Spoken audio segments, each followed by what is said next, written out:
থাই chicken soup রান্নার জন্য যে উপকরণগুলো লাগছে সেগুলো হচ্ছে প্রন, চিকেন, আদা কুচি, লেবুর রস এবং সাথে ম্যাগি স্যুপ মশলা।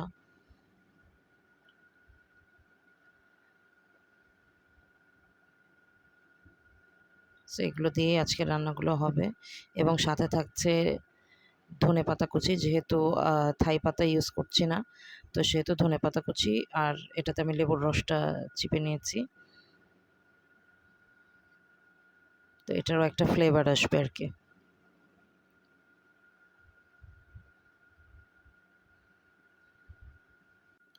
তারপর চুলায় সসপ্যান বসিয়ে দিলাম, পানি গরম হওয়া পর্যন্ত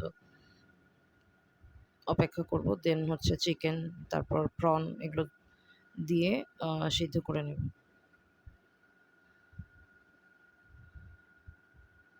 চিকেন আর প্রন দেওয়া হয়ে গেছে, তো এগুলো সিদ্ধ হতে যতটুকু সময় লাগে, যেহেতু প্রনগুলো একটু ছোট এবং চিকেনগুলো আমি খুব স্লাইস করে কেটেছি, সো বেশি সময় লাগবে না সিদ্ধ হতে, খুব তাড়াতাড়ি সিদ্ধ হয়ে যাবে। তো এখানে আমি আদা কুচি দিয়ে দিচ্ছি,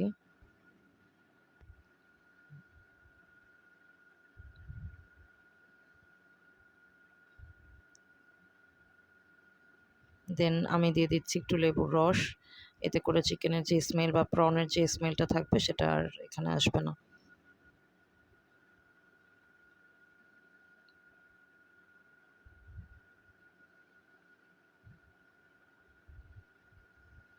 তারপর চিকেন আর প্রনটার জন্য আমি একটু লবণ দিয়ে দিলাম, যেন সেগুলোর ভিতরে একটু লবণটা যায়। এরপর ম্যাগি স্যুপ যে প্যাকেটটা ছিল সেগুলো থেকে মশলাগুলো বের করে ডিমের সাথে হচ্ছে আমি এগুলোকে মিশিয়ে নিচ্ছি। তো একটু পানি ইউজ করতে হয়েছে আমাকে, যেহেতু ডিমের পরিমাণটা একটু কম ছিল, তো এর জন্য একটু করে পানি নিয়ে তারপর হচ্ছে আমি এটাকে গুলিয়ে নিই। এরপর এটাকে আমি সেই পানিতে ঢেলে দেব। এই যে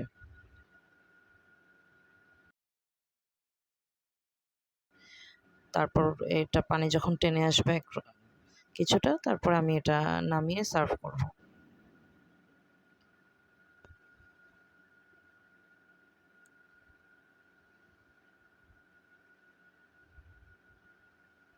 ও আচ্ছা, এর মাঝে আমি ক্লিপটা নিতে ভুলে গেছি, সেটা হচ্ছে টমেটো সস আর কিছুটা কর্নফ্লাওয়ার আমি ইউজ করি,